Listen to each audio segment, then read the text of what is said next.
Black single mother, two heartless mafia boss. I'll fill your empty table, he mocked her, then he begged her to stay. Chapter 1. The ritual of two focus, character establishment and the mathematics of grief. Soo-Han Woo did not need the restaurant to stay open. He needed it to stay quiet. There was a distinction. He had explained this to the manager, Mr. Beek, 3 years ago on the Thursday following the funeral. He did not want staff. He did not want service, music, or the particular species of false warmth that restaurants manufactured to make strangers feel at home. He wanted the kitchen to leave the grill lit and the galbi portioned and the banchan set. He wanted the doors locked at 9. He would let himself in with the key that Mr. Beek had handed over with the trembling courtesy of a man who understood, in some cellular way, that this was not a request. He had come every Thursday since. The booth was in the corner. She had liked corners. She said they gave a person the privilege of watching without being watched, which was, she maintained, the finest luxury a restaurant could offer. He had disagreed with her on this, on the grounds that a man of his profile could not afford the indulgence of a blind side. She had laughed at him. She had been the only person in 20 years who laughed at him and meant it as affection. The second-place setting had been her idea, once. He had continued it without deciding to. The chopsticks remained in their paper sleeve. The cup remained inverted. The menu, folded, rested at the edge of the mat as if the person it was meant for had simply stepped away and would return momentarily. She had been gone for 37 months. The menu had been refolded in that position by his own hands 37 times. He turned a piece of galbi on the grill. The fat hissed and spat, and the smell of caramelizing soy and sesame rose through the amber light in a slow, fragrant column. It was a smell that belonged to a different version of his life, a version with noise in it, with the sound of someone talking across a table, filling the silence with whatever had occurred to her that day, the quality of the light on the walk over, a conversation overheard on the subway, a sentence from the novel she was reading that had stopped her mid-page. He lifted his barley tea, drank. The restaurant held its breath around him. In the kitchen, behind the pass-through window, the last remaining staff member, a woman he did not know, did not look at, and had no need to acknowledge, was finishing the final scrub-down of the industrial sink. He had heard her arrive at 9:15, just as he had. He had heard the clatter of racks and the rush of water. He had filed her as irrelevant and returned his attention to the ritual. He reached across the table and straightened the folded menu, a millimeter. No more. Everything in its exact position, everything accounted for. The ledger of this evening, as of all evenings, precisely maintained. Then the kitchen door swung open and the equation changed. Chapter 2. The immovable variable focus, the intrusion of earned audacity, the mockery, the refusal to move cinematic. Her name was Nadia Osai. She had been washing dishes at Soo-Han Grill on Thursday nights for 4 months. Mr. Beek paid her off book, at a rate that acknowledged both her silence and her competence. She asked no questions about the man in the corner booth. She had learned years ago that the most useful thing an invisible person can do is remain invisible. She had been invisible her entire adult life. In hospital corridors with a mop, in restaurant kitchens with her hands in scalding water, in the narrow morning hours between her son's sleeping and her own. She had become so good at not being seen that she had started in recent months to wonder if she existed at all in any way that mattered to anyone but Marcus. Marcus was 7. He believed his mother could fix anything. He was the only person who saw her. She pushed through the kitchen door, apron tied, hands dried, done for the night. She was not supposed to walk through the main floor. Mr. Beek's instruction was explicit: use the service exit. But the service exit was on the far side of the kitchen, and the latch had been sticking for 3 weeks, and she was tired in the specific way that accumulates not in a single day, but over years of carrying a life designed for 2 people alone. She walked through the main floor. She saw the booth in the corner. She saw the second-place setting. She stopped. It was not caution that stopped her. She had long since filed caution away somewhere it could not impede her judgment. It was the place setting itself, the inverted cup, the sealed chopsticks, the folded menu resting at the edge of the mat that stopped her. She recognized it. Not the specific arrangement, but the grammar of it. the precise and deliberate maintenance of a space for someone who was not coming. She knew that grammar. She had conjugated it herself in the months after Marcus's father left, when she had continued setting 2 cups for morning coffee out of a habit that outlasted the reason for it. She crossed the restaurant, she pulled out the chair across from him, she sat. Soo-Han did not look up from the grill immediately. He completed the turn of the galbi, deliberate, unhurried, a man who refused to allow surprise to interrupt his mechanics. Then he lifted his eyes to her face. The assessment took approximately 4 seconds. The apron, the plain sleeve, the hands capable, slightly reddened at the knuckles. The eyes dark brown, direct, carrying a tiredness that was not weakness but the residue of sustained competence. She had not come to threaten him, she had not come to beg. She had sat down with the specific gravity of a woman who has earned the right to sit. "You are in the wrong seat," he said. His Korean-accented English was clean, unhurried, each word placed with the precision of a man who did not speak unnecessarily. Nadia looked at the inverted cup, the sealed chopsticks, the folded menu. "Seat is empty," she said. "It has been empty for a long time." Silence that followed was the kind that either breaks a moment or fuses it into something permanent. Soo-Han did not move. He held the tongs at his side, his thumb resting on the hinge, his eyes on her face, running calculations she could almost feel against her skin. She did not fill the silence. She had learned from years of being in rooms where she was not expected to speak that silence was not an absence. It was a question. And the most powerful answer was to let it remain a question a little longer than the other person was comfortable with. He set the tongs down on their ceramic rest. He reached across the table and turned the inverted cup right side up. Chapter 3. The Weight of Names Focus. 2 readers of people. The archaeology of grief. The ledger metaphor. He poured tea into the upturned cup. Not much. A measure. She accepted it the way she accepted most things, without performance, without gratitude that required words. She simply received it, and that reception was its own kind of acknowledgement. "You have worked here 4 months," he said. It was not a question. He had filed her 4 months ago. He filed everyone who entered a space he occupied. "Thursdays only. I have another job on other nights." "The hospital," she looked at him steadily. "You know that. I know the people who work in this building. I find it useful." He swirled his tea. "You have a child, a son, Marcus."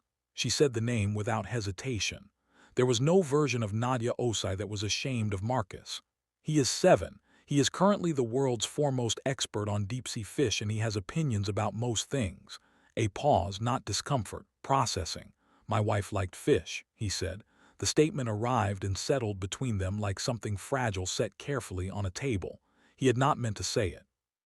She could tell he had not meant to say it because the sentence had come without his usual architecture, without the prefatory stillness, without the deliberate placement. It had simply come. She did not rush toward it. She let it sit. "Second setting," she said after a moment. "Yes." "How long?" 37 months. Number was so precise it was its own kind of confession.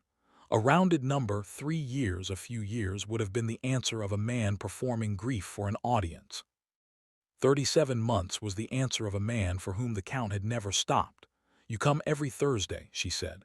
It was her favorite, Thursday. She said it was the week's only honest day, not pretending to be the beginning, not pretending to be the end. Nadia looked at the rain on the glass. The neon bled in long, slow strokes, red, gold, the cold white of a pharmacy sign. "I used to set 2 cups in the morning," she said, "for about 6 months after Marcus's father left. I knew he wasn't coming. I set them anyway. I think I was keeping a record, evidence that something had been there." He turned the tongs on the ceramic rest. "Once, precise. Everyone has a ledger," he said. "Heard that before." He looked at her.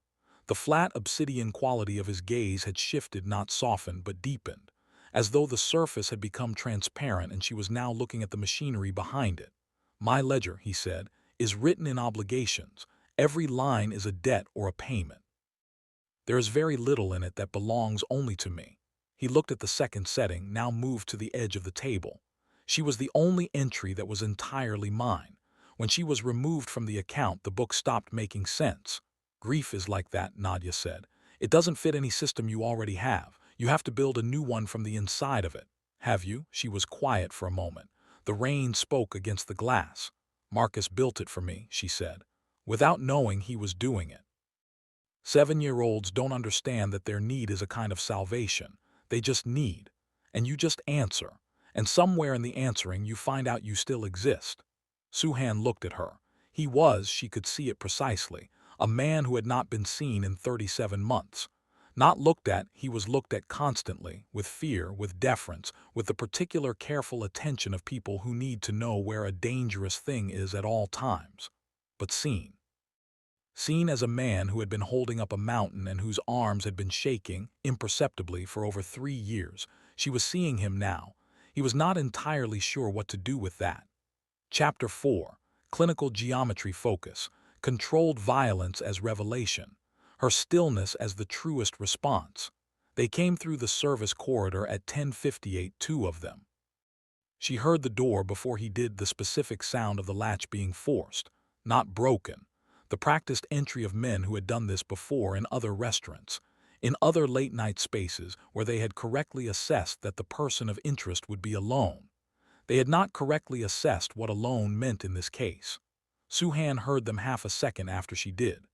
She saw it in the way his body changed without moving, the same quantity of stillness, rearranged. The way a spring is still until the instant it isn't. He set his teacup down. He did not say anything to her. There was no instruction, no warning. He simply rose from the booth in one continuous motion, unhurried, the way a tide rises, not with urgency but with inevitability. The first man came through the kitchen pass-through with the confidence of someone expecting to find a man at dinner.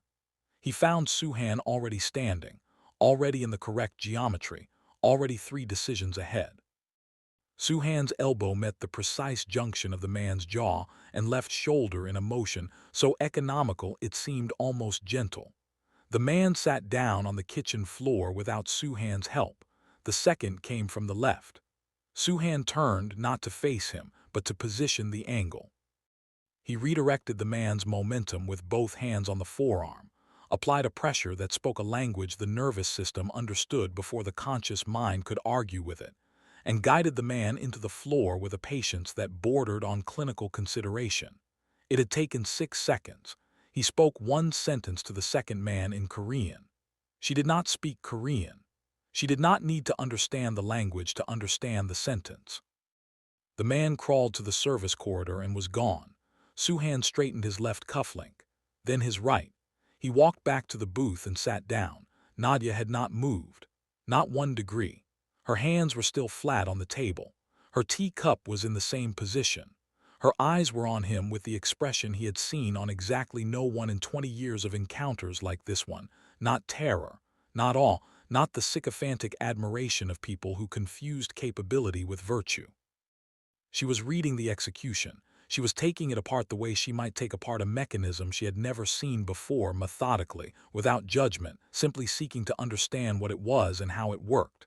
"You didn't use a weapon," she said. "No, you didn't want to." He looked at her. Most people would now ask who they were, assume rivals, people who made a calculation about the hour and got the math wrong. She picked up her teacup. "What I'm more interested in is the cufflinks." "The cufflinks? You straightened them before you sat back down. Left first, then right. You do it when you need to restore order after something disrupts the sequence. I've seen you do it twice tonight, once when I sat down, once just now." She took a sip of her tea. "It's not vanity, it's a reset." He was quiet for a long time. "My associates will come for the others," he said. "I assumed." "You are not afraid?" She considered the question seriously, the way it deserved. "What I saw was a man remove a problem with the minimum required force and then sit back down to finish his tea," she said. "That is not the behavior of a dangerous man. That is the behavior of a tired man who is very good at a job he never entirely chose." Something moved in his face. The machinery shifted its configuration. It was not softness. It was something older and less comfortable than softness. The involuntary response of a person who has been understood accurately by someone who had no obligation to try. Chapter 5. The New Page Focus. Pre-dawn reckoning. The fortress cracks. A question he has not asked in 37 months.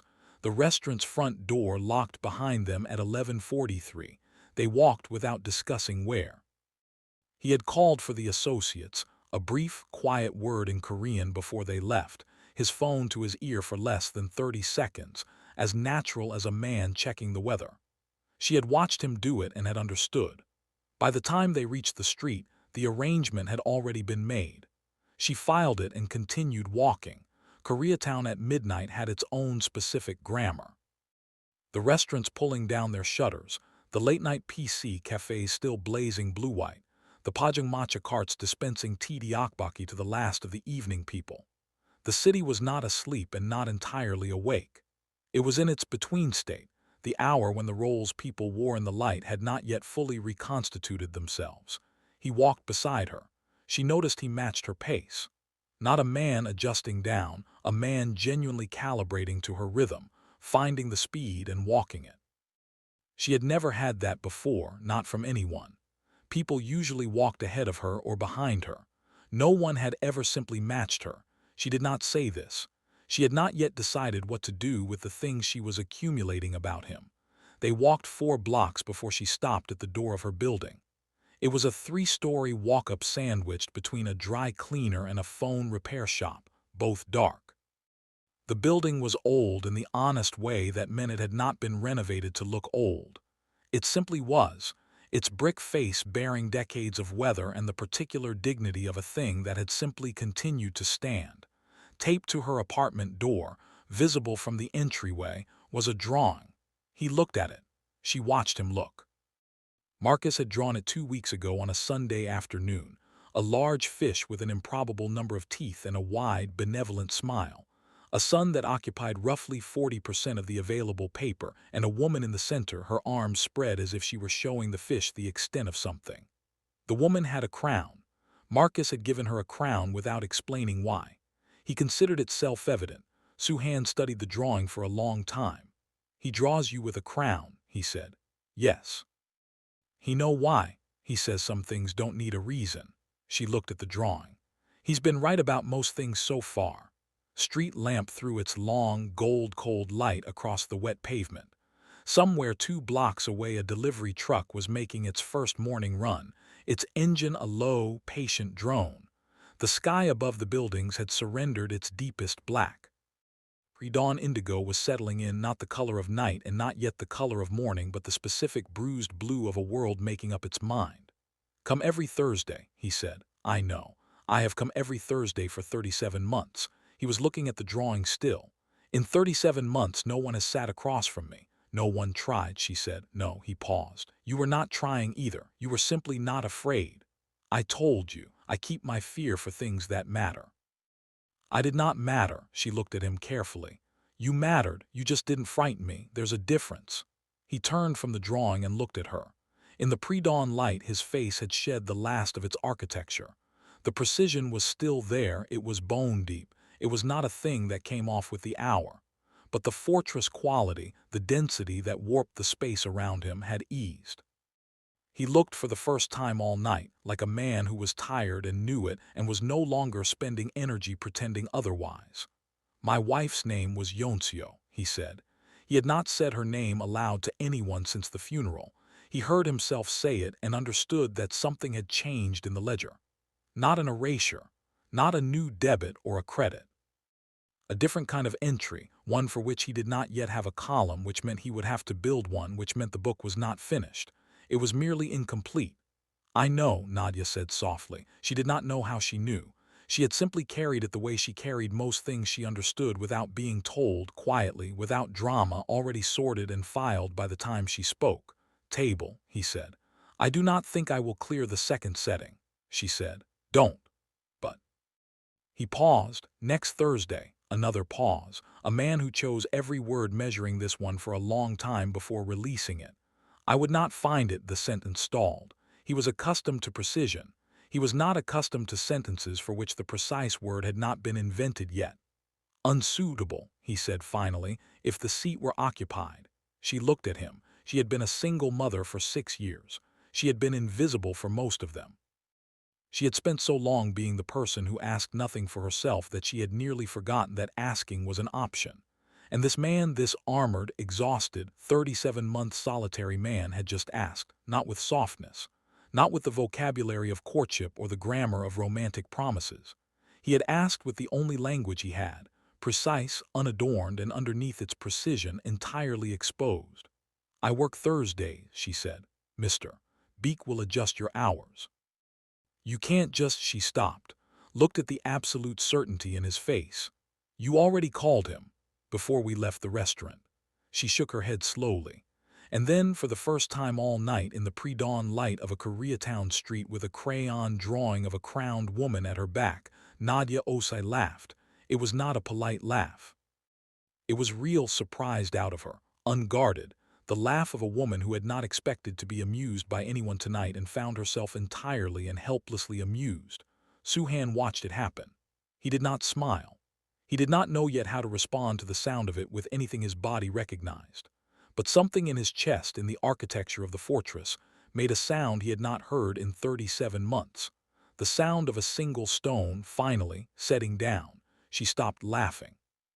She looked at him in the pre-dawn light.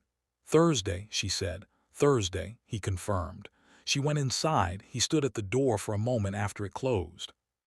The crayon fish smiled its improbable smile through the glass. The crowned woman spread her arms as if demonstrating the size of something important. He turned and walked back into the city. His stride was as deliberate as ever, his posture as precise. The architecture of his obligations had not changed and would not change. It was built from things that did not dissolve in a single evening. But the ledger, for the first time in 37 months, the ledger had a blank page. He had not known until this moment how much he had needed one. The end, next.